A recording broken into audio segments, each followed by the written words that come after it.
නමෝ තස්ස භගවතෝ අරහතෝ සම්මා සම්බුද්දස්ස.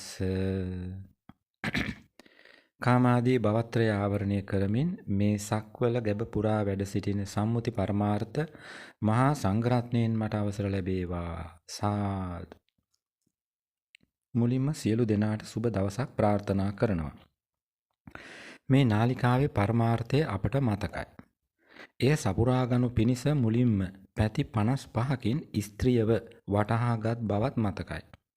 ඊට කැප වූ දේශන 6 අවසන් වන විට දුටුවා පුරුෂයාට නැති අමුතු ගති ගණනාවක් ස්ත්‍රියට තියෙන බව. අන්න ඒ ගතිවලට හේතු සොයා බැලීමයි දෙවනුව ආරම්භ කළේ. බෞද්ධ දර්ශනයට අනුව හේතුව තමා කෙලෙස්වල වීතික්‍රමන මට්ටමේ බලවත්කම. ත්‍රිපිටකාදී මූලාශ්‍ර ඇසුරින් ඒ බව වටහා ගන්නත් කෙටි දේශන 6ක් වෙන් වුණා. අද ගන්නේ බටහිර පැත්තෙන් මතු කරගත හැකි හේතු.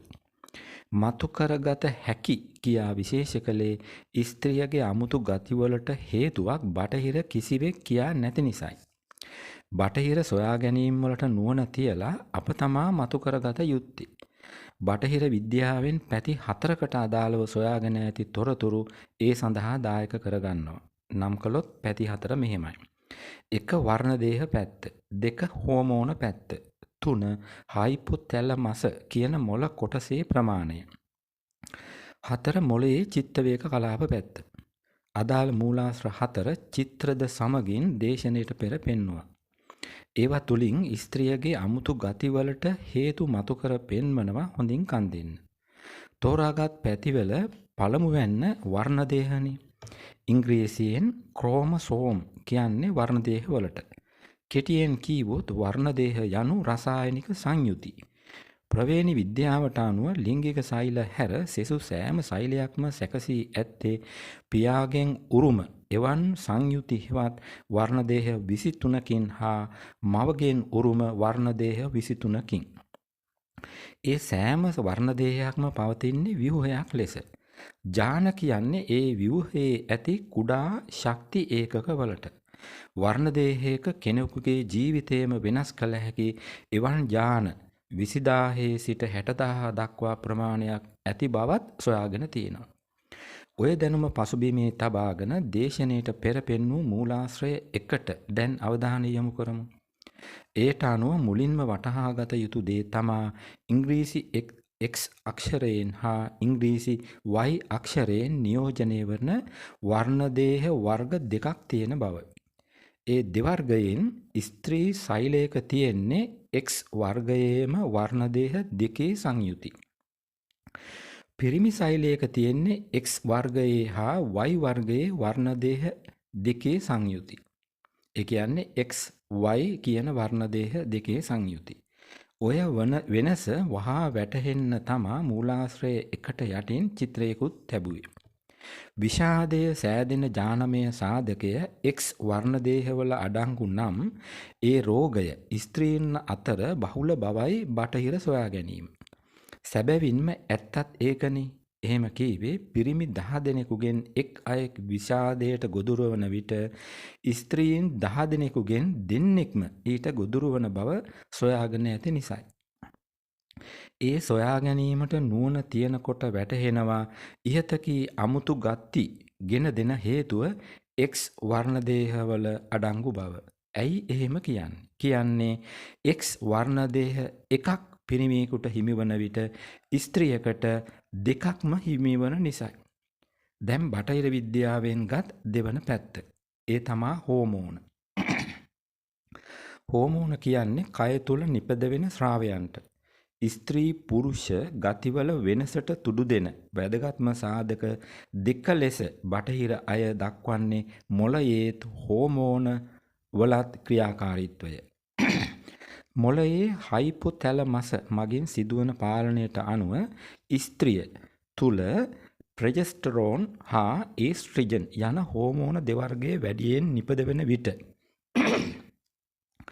පිරිමියා තුල ටෙස්ටොස්ටරෝන් හා ඇන්ඩ්‍රොජන්ස් යන දෙවර්ගයේ නිපදවෙන බව මූලාශ්‍ර 2 පැහැදිලිව සඳහන්.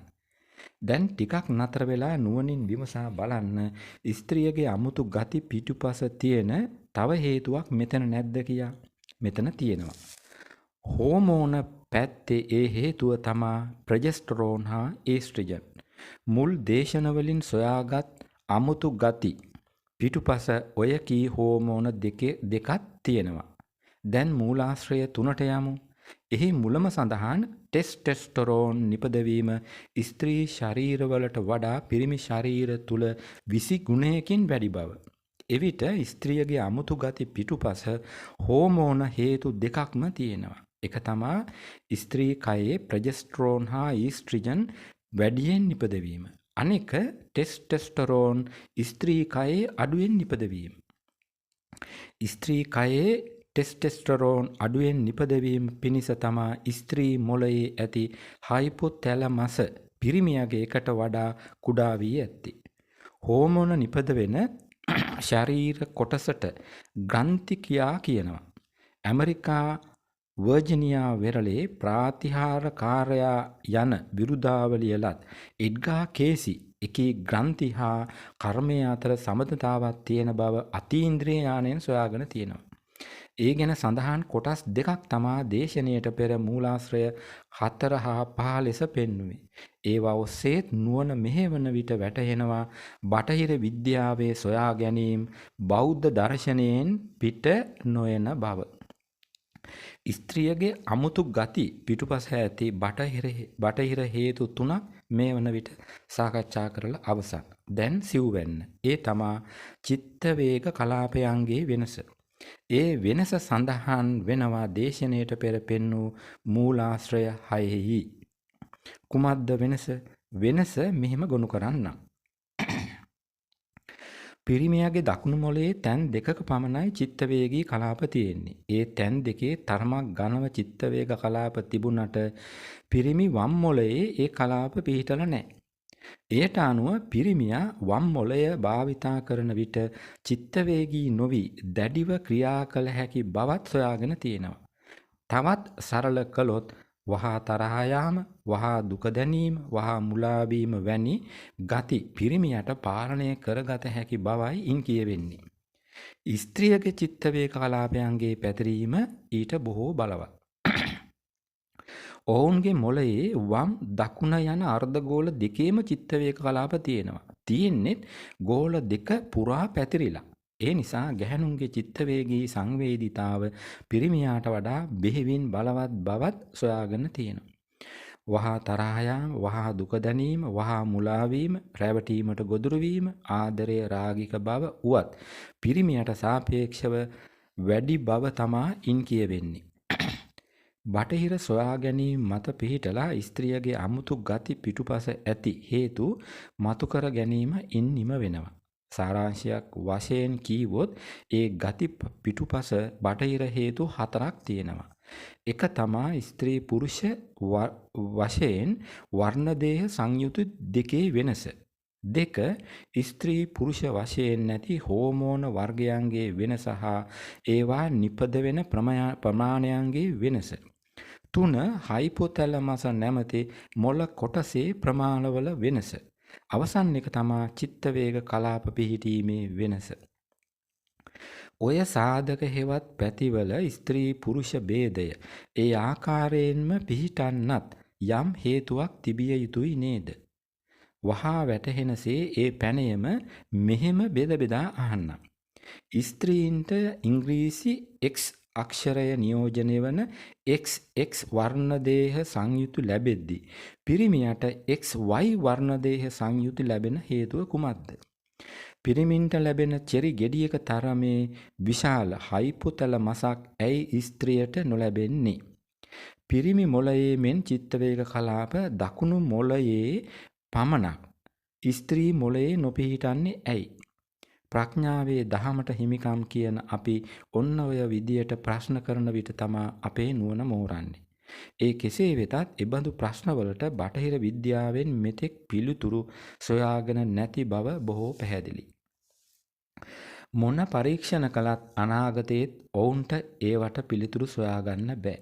ඒ ප්‍රශ්නවලට පිළිතුරු ලැබෙන එකම විද්‍යාවට තමා බෞද්ධ දර්ශනය කියලා කියන්නේ. මේ දේශන පෙළේ අවසන් සීමාවේදී ඒ විද්‍යාව තුළින් එකී ප්‍රශ්නවලට පිළිතුරු සපයන බව කරුණාවෙන් සලකන්න. මේ නාලිකාවෙන් ආවරණය කෙරෙන ප්‍රධාන පැතිවල දෙකක් අදින් අවසන් වෙනවා.